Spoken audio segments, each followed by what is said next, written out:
Barrister S M Shahriar Kabir, আইনজীবী, supreme court. আপনার কাছে আসি যে পিআর এবং নির্বাচনের আগে গণভোটের দাবিতে 5 দফা দাবি না মানলে সোজা আঙ্গুলে যদি ঘি না ওঠে আঙ্গুল বাঁকা করতে হবে। জামাতের নায়েবে আমির তিনি বলেছেন যে এটি আসলে বাঁকা আঙ্গুল বলতে জামাত আসলে কি বোঝাতে চেয়েছেন এবং এটি কি রাজনৈতিক সংঘাতের দিকে মোড় নিবে কিনা, কি মনে হয় আপনার কাছে? ধন্যবাদ আপনাকে। আপনার মাধ্যমে দেশ টিভি যারা দেখছেন সবাইকে আসসালামু আলাইকুম এবং শুভেচ্ছা। আজকে যারা এখানে উপস্থিত আছেন তাদেরকেও সালাম এবং শুভেচ্ছা।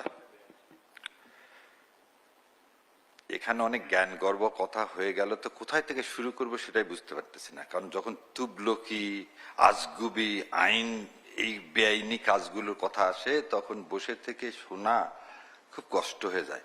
তারপরেও আমার বিজ্ঞ ভাইদের তাদের আমার যতটুকু জ্ঞান আছে তাই দিয়ে আলোচনা শুরু করি। শোনেন, এই কথাগুলো সৃষ্টি হচ্ছে জাতিকে প্রতারিত করা।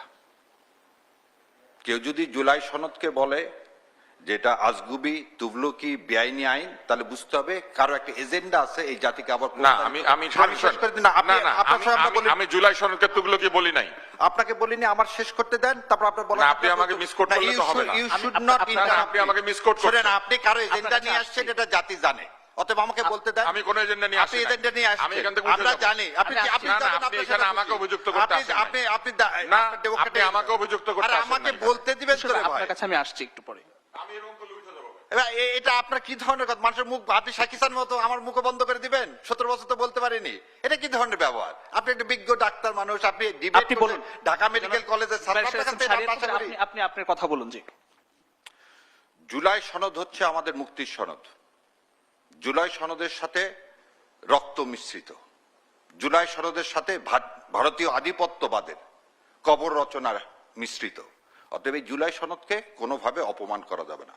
জুলাই সনদকে বাস্তবায়ন প্রক্রিয়া কেন বাস্তবায়ন, আইন আছে কিনা, কারো যদি বুঝতে অসুবিধা হয় সে 10 জনের কাছে বুঝুক। তারপরে কেন বললাম প্রথমে এটা প্রতারণার ইতিহাসের সৃষ্টি। শোনেন, জামাত ইসলাম কেন বললেন আঙ্গুল বাঁকা করতে হবে? কোন দাবি পৃথিবীতে, বাংলা একটা কথা আছে, বাচ্চা না কানলে মাও দুধ দেয় না। যে মায়ের চেয়ে তো আর বাচ্চাকে কেউ বেশি ভালোবাসে না। তার মা অনেক সময় বোঝে না যে বাচ্চার ক্ষুধা লাগছে, সেজন্য কি হয়, কাঁদতে হয়। ওটারই রূপক কথা হচ্ছে আঙ্গুল বাঁকা করা। কেন? আমাদের ইতিহাস দেখেন। এলএফওর ভিত্তিতে 1970 সালে ইলেকশন হলো। ইলেকশনে বলা হলো আমরা এলএফওটা করেও দিলে কে, ইয়াহিয়া খান প্রমোলগেটেড করছে সমস্ত রাজনৈতিক দলগুলোর ইচ্ছার বহিঃপ্রকাশ। তিনি কি একটা লাইনও লেখেননি। আওয়ামী লীগ সহ, মুসলিম লীগ সহ যারা তখন রাজনৈতিক দল, তারাই এলএফও ঠিক করলেন, সেটা প্রমোলগেট করে দিলেন ইয়াহিয়া। কেন? To transfer the power from সামরিক সরকার থেকে বেসরকারি পার্লামেন্টের কাছে। এলএফওতে সুন্দর মতো বলা ছিল আল্লাহর উপর পূর্ণ আস্থা, বিশ্বাস, এবং এর বাইরে আমরা কোনো আইন পাশ করব না। আওয়ামী লীগ তার 70 সালে ইশতেহারেও তাই বললেন। একটা ইলেকশন হলো কত সালে? 70 সালে। সেই ইলেকশনে নিরঙ্কুশ বিজয় লাভ করলো পূর্ব পাকিস্তানের মানুষ। আমি খালি আওয়ামী লীগকে বলবো না, আমি বলবো এটা পূর্ব পাকিস্তানের মানুষ। কেন? ভাসানী সেই দিন যদি ভোট বর্জনের ডাক না দিতেন, ভোটের আগে ভাত চাই এই বলে, তাহলে মানুষ এক পাতা হয়ে ভোট দিতে পারতো না। তাহলে ভাসানী এবং আওয়ামী লীগের মধ্যে ভোট ভাগ হতো। এই যে ভাসানীর যে আত্মত্যাগ, সেই জন্য আমি বলছি এটা পুরা বাংলাদেশের মানুষের বিজয়। 1970 সালে ইলেকশন।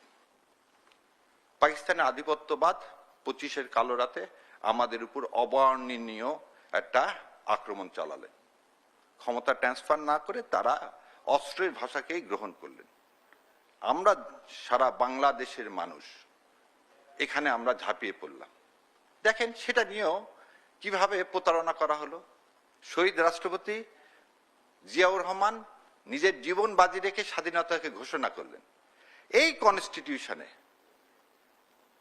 35 বছর পর এসে বলা হলো, তাজউদ্দিন যেখানে তার নিজের ডায়েরিতে লিখতেছেন, আমি বারবার টেপ রেকর্ডার নিয়ে যে বলছি শেখ সাহেবকে আপনি একটা ঘোষণা দেন, উনি ঘোষণা দেননি। আর 35 বছর পর এই কনস্টিটিউশনের মধ্যে আপনি ঢুকায় দিলেন যে এই স্বাধীনতার ঘোষণা দিয়েছে শেখ মুজিবুর রহমান, এবং আপনি শহীদ রাষ্ট্রপতি জিয়াউর রহমানকে পাকিস্তানের এজেন্ট বলে দিলেন। প্রতারণা 2। তৃতীয় প্রতারণা, 1971 সালে আমরা মুজিবনগর সরকার গঠন করি। এই মুজিবনগর সরকার যারা যে যেখানে আছেন কনস্টিটিউশনের 84 নম্বর 78 নম্বর পাতা খোলেন, এই 78 নম্বর পাতাতে দেওয়া আছে প্রোক্লামেশন অফ ইন্ডিপেন্ডেন্ট। এই প্রোক্লামেশন ইন্ডিপেন্ডেন্টের সমস্ত 5 জায়গায় লেখা আছে বঙ্গবন্ধু শেখ মুজিবুর রহমান, কোথাও লেখা নেই জাতির পিতা। এবং এই 78 নম্বর পাতার শেষে লেখা আছে যে কি লেখা আছে 78 নম্বর পাতার শেষে, যে রাষ্ট্রপতি এবং উপরাষ্ট্রপতিকে শপথ পড়াবেন অধ্যাপক ইউসুফ আলী। শপথ না পড়ানো পর্যন্ত সে রাষ্ট্রপতি হয় না। শেখ মুজিবুর রহমান 10 তারিখে বাংলাদেশে এসে নামলেন ভারত দিল্লি হয়ে। দিল্লির কথা ছাড়া তো আবার নামতে পারেন না ওনারা। দিল্লি হয়ে নামলেন, শপথ পড়লেন না।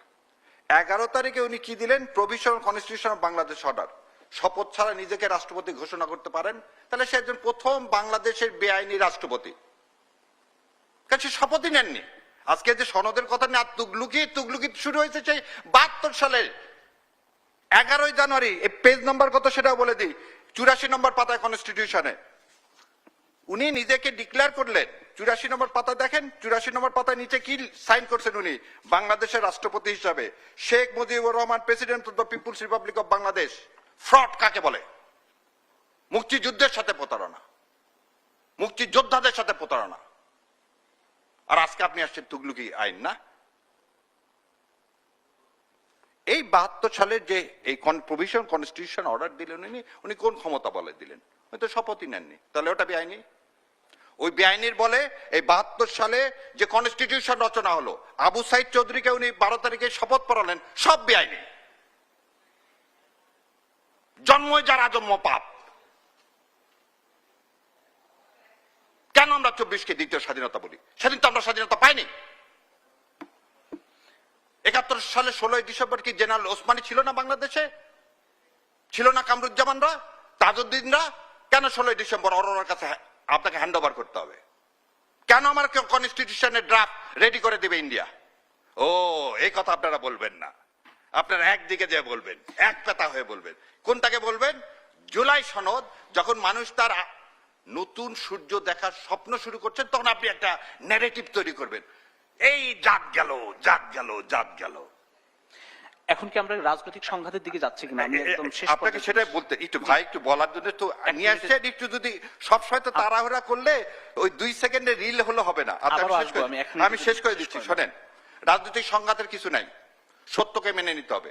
বাংলাদেশ জামাত ইসলাম এবং আমি বলবো বিএনপি, এই দুইজনের মধ্যে একটি বিভেদ তৈরি করার জন্য এই সমাজে কিছু লোককে ইনচার্জ দেওয়া হয়েছে, যারা সরাসরি এই দুইটা দলের মধ্যে একটা বিভেদ তৈরি করতে চায়। এবং বিভেদের ফলটা কি? তারা তাদের ঘরে তুলতে চায়। কি ঘরে তুলতে চায়? যাতে কোনোভাবে জুলাই সনদটা বাস্তবায়ন না হয়। আবার পরিষ্কার বলতেছি, বিএনপি এবং জামাতের মধ্যে কোনো রকম বিভেদ তৈরি করতে পারলে ভারত এবং আওয়ামী লীগ কি হবে? সবচেয়ে বেশি লাভবান হবেন। এখন আপনার লাস্টের কথাই বলে দিই, একটু এটা তো বলতে হবে, সংবিধান মেনে আর সংবিধান না মেনে কেউ যদি অর্ধেক ইন্টারপ্রিটেশন করেন, এই সরকার সংবিধানের সরকার না। এই সরকার জনগণের ইচ্ছার প্রতিফলনের সরকার। এই সরকার সংবিধানের মধ্যে কোথাও অন্তর্বর্তীকালীন সরকার নাই। এই সংবিধানের মধ্যে অন্তর্বর্তী সরকারের শপথের কথা নাই। যে শপথ নিয়েছেন সেটা একটা অলিখিত সংবিধানের ভিত্তিতে শপথ নিয়েছেন এবং অলিখিত সংবিধানই চলতেছে। আর রাষ্ট্রপতিকে কেন সরানো যায়নি?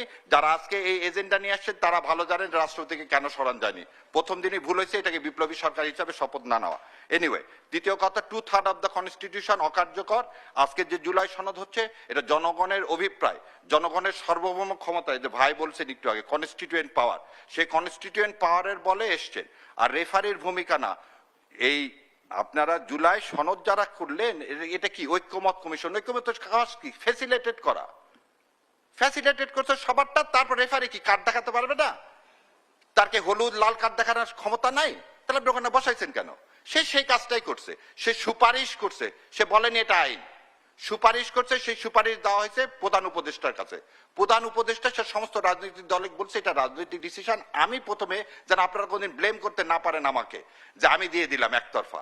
সেই জন্য 7 দিনের একটা লাস্ট কি দিলেন যে আপনার, এবং এই 7 দিন টাইম দেওয়াতে অনেকে কিন্তু লন্ডন গেছেন আলোচনা করে যাতে একটা ফলপ্রসূ সিদ্ধান্ত দিতে পারেন। তারা এসছেন, এখনো 3 দিন বাকি। সো আমি হোপফুল। আর আঙ্গুল বাঁকানোর কথাটা এটা রূপক করতে প্রথমে বলছি, এখনো কোনো কিছু দাবি আদায় ছাড়া এদেশে কি হয়নি, বাস্তবায়ন হয়নি। ধন্যবাদ। অসংখ্য ধন্যবাদ।